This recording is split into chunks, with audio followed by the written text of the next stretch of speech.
Ayan, ayan, nandito po tayo sa Six Marys. Anong kaguluhan to, ha?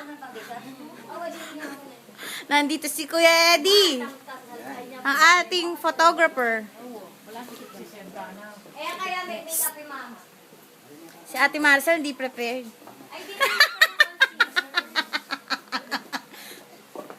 Ma, bida ka ma?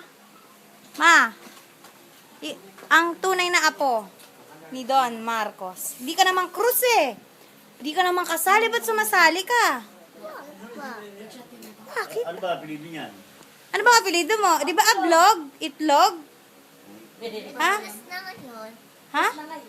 Ay, hindi. Hindi ka nakasali mamaya. Nagbihis ka lang. Hindi. Hindi ka kasali. Ate Michael! Hi.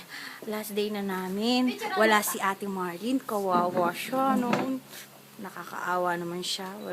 Hindi siya kasama. Pero okay lang yun. Uuwi din naman siya. Kaya lang, wala rin si Ate Grace. Umalis na rin siya. Hoy, feeling ka naman. Mas maganda ako sa'yo, no? Ako din, ako din. Nagkakaguluhan. Ate Grace! Anong masasabi mo? Last day mo na. Bilis. Excited. Bakit excited ka? Kasi magkikita na kami. Wow! Pagdating mo doon, ano muna una gagawin nyo? Siyempre, magkikita kayo! Oh, magkikita kayo! Kain kami ng adobo. Adobo. Bakit? Marunong ka ba magluto ng adobo? Oo, Di ba hindi ka naman... siyang magluluto.